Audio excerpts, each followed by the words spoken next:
ओ भाई, श्रद्धा कपूर ने तो स्त्री 2 में आग लगा दी, एकदम पैसा वसूल पिक्चर है।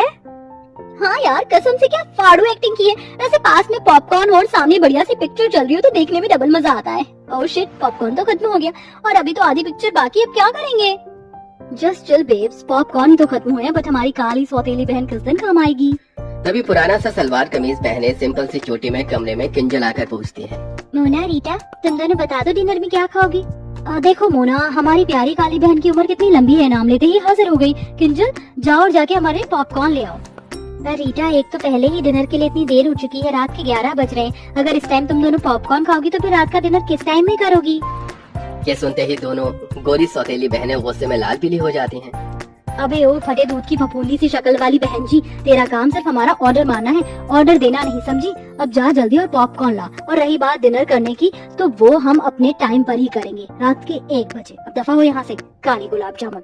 नाम आखिर ये बेचारी काली किंजल किचन में जाके पॉपकॉर्न बनाती है। किंजल की माँ गंभीर लंबी बीमारी से सालों पहले गुजर चुकी थी, इसलिए पिता देव प्रेरणा से दूसरी शादी करके ले आई, जिनसे मोना और रीटा हुई। दोनों दूध के जैसे गोरी चिट्टे रंग वाली थी, इसीलिए घमंडी मिजाज की थी। वहीं किंजल काली और बदसूरत थी, लेकिन उसका दिल हीरे की तरह था। मगर हर दिन ही उसे अपनी सौतेली माँ और बहनों के ताने सुनने पड़ते थे। मोना, रीटा, ये लो तुम्हारे पॉपकॉर्न। अब बता दो डिनर में क्या खाओगी? ऐसे करो, आज हमारे लिए कैप्सिकम की सब्जी, जीरा राइस, शाही पनीर, कढ़ाई पनीर बनाना। ये तो रहा मेरा। मैं डिनर में वेज पुलाव खाऊंगी चिली चटनी के साथ। हमारी पिक्चर खत्म होने से पहले हमारा डिनर हमें परोसा हुआ मिल जाना चाहिए, शार्प 1 बजे। ठीक है, मिल जाएगा। किंजल जल्दी से रसोई में आकर डिनर बनाना शुरू करती है, तो वहीं दोनों सौतेली गोरी बहनें मस्ती मार कर पिक्चर देख रही थी। ऐसा करती हूँ, कढ़ाई पनीर और शाही पनीर बनाने के लिए एक ही साथ पनीर फ्राई कर लेती हूँ और बाकी सब्जियों का काटा पीटी भी कर लेती हूँ, इससे थोड़ा टाइम बचेगा। देखते देखते सब्जी बनाने में रात के 12 बज जाते हैं, तो डरे लफ्जों में किंजल बोलती है, मेरे पास केवल 1 घंटा रह गया। अगर 1 घंटे में मैंने दोनों को डिनर नहीं करवाया तो वो कल की तरह ही करेंगी। नहीं, जल्दी कर किंजल। देखते देखते घड़ी की सुई 1 पर आ जाती है, लेकिन दोनों सौतेली बहनों को डिनर परोसने में किंजल को 2 मिनट लेट हो जाता है, तो दोनों अकड़ जाती हैं। तुमने हम दोनों को 2 मिनट लेट डिनर दिया है, इसकी पनिशमेंट मिलेगी। लो खाओ खाओ, बहन के हाथ से खाने से प्यार बढ़ता है। नहीं मोना, मुझे क्षमा कर दो, कल से बिल्कुल देर नहीं होगी, मैं तुम दोनों को टाइम से डिनर करवाऊंगी। बोलते बोलते किंजल की आंखों से डर के मारे आंसू छलक पड़ते हैं। मैंने कहा खाओ। मोना भाप निकलता खाना उसे खिला देती है। खाना काफी ज्यादा गर्म होने की वजह से बेचारी किंजल का मुंह जल जाता है। फिर मोना रीटा डिनर करते करते रात के 1 से 2 बजा देती है। किंजल झूठी प्लेट उठाकर किचन में आ जाती है और बिलख बिलख कर रोने लगती है। हे भगवान, तूने मुझे कैसी जिंदगी दे दी है, अपने घर में मैं नौकरानी हूँ। रोते रोते वो किचन में ही चटाई डालकर सो जाती है। तभी सुबह के 5 बजे से माँ प्रेरणा किचन में धमक पड़ती है और लात मारकर जगाती है। अरे ओ काली कलूटन, चलो जल्दी से। लेकिन जब किंजल नहीं जागती तो मोना रीटा भरी बाल्टी का पानी डाल देती है, जिससे वो घबरा कर उठ जाती है। हे भगवान जी, ये मुझ पर पानी किसने डाला? ये शुभ काम हमने किया है। मोना, रीटा, ये क्या बदसलूकी है, किसी सोते हुए इंसान के साथ इस तरह से पेश आना, जबकि तुम दोनों ने देखा था कि रात को मैंने तुम दोनों को 1 बजे डिनर करवाया था। उसके बाद सोते सोते मुझे 2-3 बज गए थे।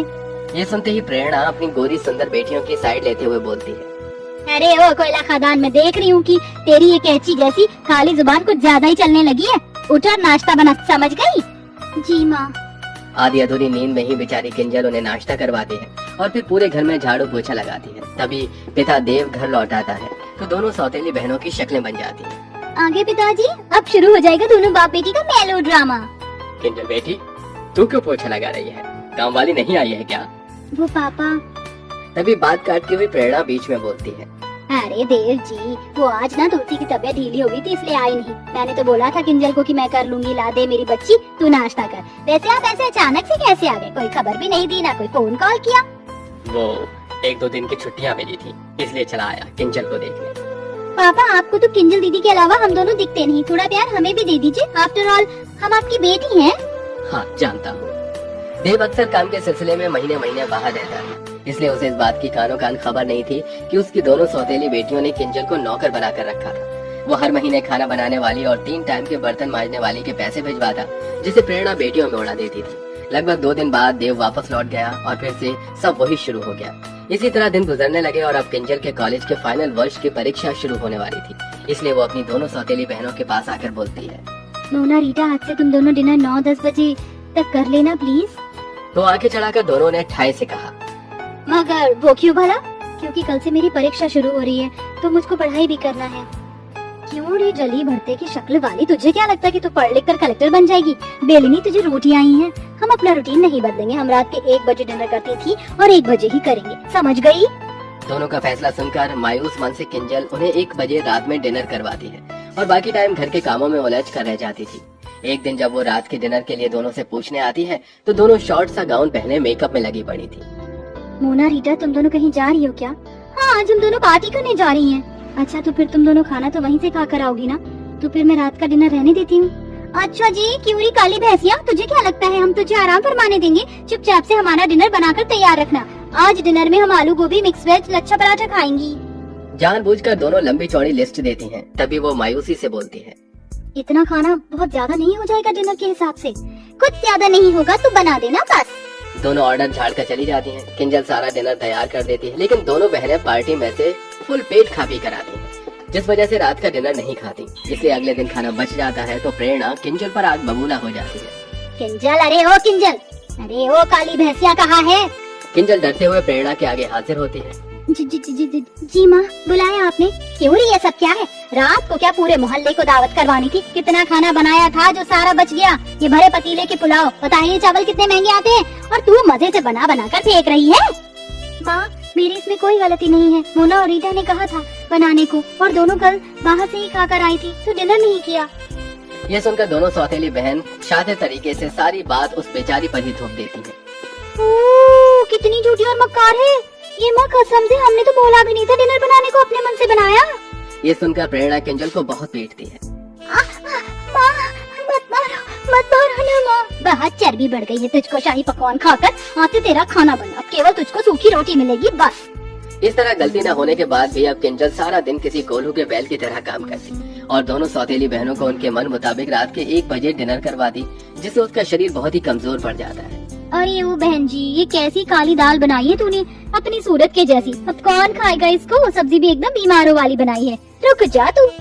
गुस्से में मोना उसके बाल पकड़ लेती है, जिससे वो चक्कर खाकर बेहोश हो जाती है। उसी टाइम आधी रात को पिता देव घर लौट आता है और बेटी की बिगड़ी हालत देखकर आपा खो देता है।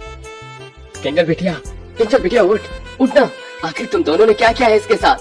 देव डॉक्टर को बुलाता है, जहाँ एक तरफ डॉक्टर उसकी जांच पड़ताल करते हैं तो वहीं दोनों सौतेली बहनों की आंख सूखी जा रही थी। देखिए, इनके शरीर में बहुत सारे पोषक तत्वों की कमी है। इन्होंने काफी दिन से सही ढंग से खाया पिया नहीं है और इन्हें नींद की भी शिकायत है। इनको भरपूर नींद और अच्छे खान पान की जरूरत है। तभी किंजल को होश आ जाता है। दोनों बहनों को पसीने छूटने लगते हैं। अब तो ये पिताजी के आगे सब बोल देगी, हमारी बात लगा देगी कि हम इससे रात के 1 बजे डिनर बनवाती हैं। लेकिन किंजल कुछ भी नहीं बोलती, जिससे दोनों घमंडी बहनों का स्वभाव बदल जाता है और वो रोते हुए कहती हैं, आई एम सॉरी किंजल, हम दोनों को माफ कर दो। हमने तुम्हें आधी आधी रात को डिनर बनवाने के लिए मजबूर किया। किंजल दोनों को माफ कर देती है और अंत में दोनों बहनें उसका अच्छे से ख्याल रखती हैं। साथ ही उनकी बुरी लत जो रात के 1 बजे डिनर करने की थी वो भी खत्म हो जाती है। तो देखा दर्शकों आपने, अच्छे स्वभाव से हम किसी का भी दिल जीत सकते हैं, जैसा कि हमारी स्टोरी की काली बहन ने अपने अच्छे स्वभाव से अपनी दोनों खूबसूरत घमंडी बहनों का दिल जीत लिया। तो दोस्तों, आपके हिसाब से रात का डिनर करने का सही टाइम क्या होना चाहिए? कमेंट बॉक्स में जरूर बताइएगा। साथ ही आपको हमारी ये कहानी कैसी लगी हमें ये भी बताइए।